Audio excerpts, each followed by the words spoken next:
Bonjour à tous, vous êtes toujours sur les ondes françaises de Radio Taïwan International. Ici Lisa Dufaux pour vous présenter le décryptage de ce lundi 29 décembre, dans lequel je vous propose de faire un point sur les relations entre Taïwan et le Honduras,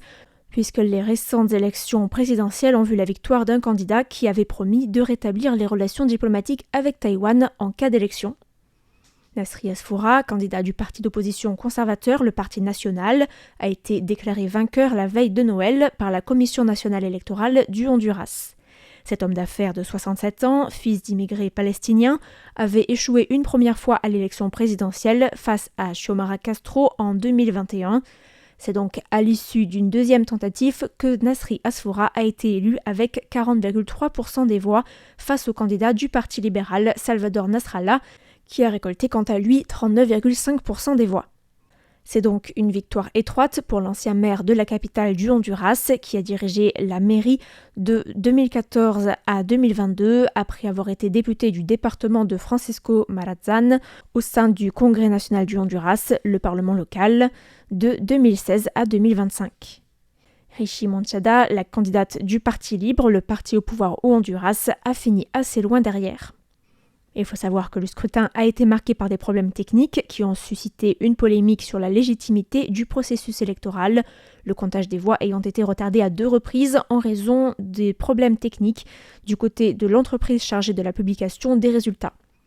Ces derniers étaient si serrés que 15% des bulletins ont dû être comptés à la main pour décider du vainqueur, les soutiens du Parti libre dénonçant une fraude électorale. Autre point marquant de cette élection, le soutien du président américain Donald Trump au candidat Nasri Asfoura. Donald Trump a non seulement choisi d'afficher publiquement son soutien, mais a aussi menacé de retirer le soutien financier au Honduras au cas où Asfoura venait à perdre l'élection. Il a également déclaré qu'Asfoura était le seul candidat avec lequel les États-Unis travailleraient et a même gracié fin novembre l'ex-président du Honduras, Juan Orlando Hernández, condamné en 2024 à 45 ans de prison aux États-Unis pour trafic de drogue. Une prise d'opposition qui a poussé la candidate de gauche Rishi Monchada, qui avait qualifié Hernández de plus grand chef mafieux de l'histoire du Honduras, à dénoncer une ingérence américaine. La présidente sortante, Xiomara Castro, a quant à elle affirmé qu'un coup d'État électoral était en cours dans le pays et que le scrutin avait été entaché par l'interférence du président américain. Le troisième point marquant de la campagne, c'est que les 2 candidats de l'opposition, y compris Nasri Asfoura, ont tous les 2 promis de rétablir des relations diplomatiques avec Taïwan en cas de victoire. Il faut savoir que le Honduras, sous la présidence de Xiomara Castro, avait rompu ses relations diplomatiques officielles avec Taïwan le 26 mars 2023, établissant peu après des relations diplomatiques avec la Chine et mettant ainsi fin à 82 ans de relations officielles entre le Honduras et la République de Chine, non officielle de Taïwan. Une décision qui avait à l'époque été dénoncée par la diplomatie taïwanaise, qui avait alors accusé le Honduras d'avoir été attiré par les promesses de la Chine en matière de financement et d'infrastructures. Et le gouvernement du Honduras ne s'était en effet pas caché de vouloir bénéficier d'un soutien économique et financier plus important de la part de Pékin. Avant la rupture, Taïwan disposait d'une ambassade dans la capitale du Honduras, de différents programmes de coopération technique, notamment pour aider au développement agricole du Honduras, ainsi que d'un programme de bourse d'études, si bien que ce sont 90 étudiants du Honduras qui se sont retrouvés soudainement sans soutien financier lors de leurs études à Taïwan après la rupture diplomatique. Par ailleurs, le Honduras exportait des produits vers Taïwan et notamment des crevettes et des crevettes blanches en particulier, 5e produit agroalimentaire d'exportation du Honduras après le café, les bananes, le sucre et l'huile de palme. Le traité de libre-échange entré en vigueur entre les 2 pays en 2008 permettait aux crevettes honduriennes d'être exportées à des tarifs très avantageux vers Taïwan, si bien que près de 40% des crevettes blanches exportées par le Honduras étaient vendues à Taïwan pour une valeur d'environ 100 millions de dollars américains. Selon l'agence France-Presse, le secteur des crevettes concernait avant la rupture diplomatique 23 000 emplois directs au Honduras, entre l'élevage, l'emballage et l'expédition, sans compter les emplois indirects. Par ailleurs, le fait que les crevettes honduriennes se vendaient à Taïwan le double de leur prix en Chine avait vivement inquiété les professionnels du secteur au Honduras qui craignaient que Taïwan ne décide de stopper l'accord de libre-échange et d'importer les crevettes honduriennes. En juillet, le média local El Heraldo avait cité les chiffres de l'Association nationale des aquaculteurs du Honduras, montrant que les exportations de crevettes vers Taïwan avaient chuté de 74% au cours des 6 premiers mois de 2025 par rapport au niveau de 2023 et que le marché chinois n'avait pas permis de compenser ces pertes. Le directeur exécutif de l'association, Javier Amador, a également indiqué que des milliers d'emplois avaient été perdus et que des dizaines d'entreprises avaient dû mettre la clé sous la porte. Du côté taïwanais, les données de la douane taïwanaise indiquent que la valeur des importations de crevettes honduriennes est passée de 106 millions de dollars américains en 2023 à seulement 22,36 millions au cours des 11 premiers mois de l'année 2025. Et ces difficultés économiques pèsent sur le secteur aquacole et sur l'économie du pays, si bien qu'en juillet dernier, Nasri Asfoura avait affirmé dans le média Bloomberg que durant l'entente diplomatique entre le Honduras et Taïwan, la situation du pays était, je cite, 100 fois meilleure qu'aujourd'hui.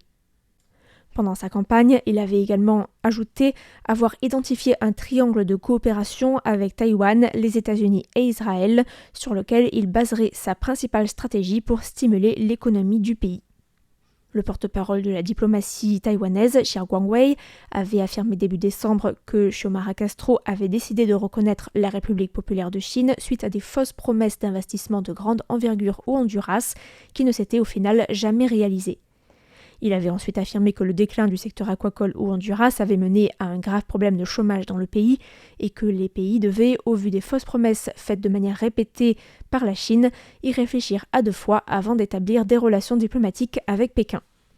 Le quotidien taïwanais en langue anglaise Taipei Times a récemment indiqué que depuis l'établissement de relations diplomatiques entre la Chine et le Honduras, Pékin avait étendu son influence économique au Honduras, mais que la Chine était accusée d'inonder le marché local de produits bon marché, sans compenser ou absorber les pertes en matière d'exportation de crevettes et d'exporter ses travailleurs sur les chantiers d'infrastructure au Honduras, une occasion manquée donc pour l'économie locale qui souffre d'un chômage accru depuis la rupture avec Taipei.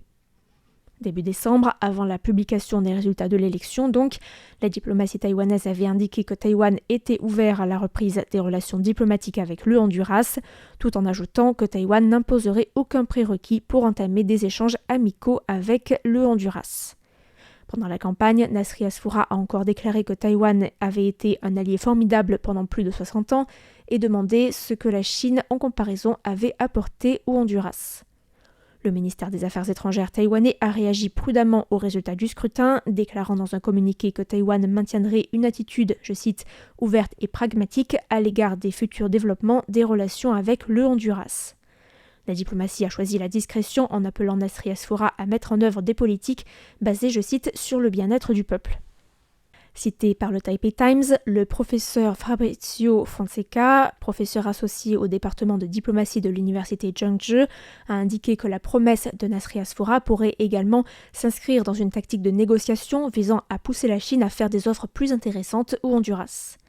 Il estimait également pendant la campagne que l'un des 2 candidats pourrait très bien décider de ne pas tenir sa promesse de campagne. Le gouvernement taïwanais a donc sans doute raison de rester prudent et d'observer la suite des événements. Ainsi s'achève le décryptage de ce lundi 29 décembre qui vous était présenté par Lisa Dufaux. Merci à tous pour votre écoute et à bientôt sur Radio Taïwan International.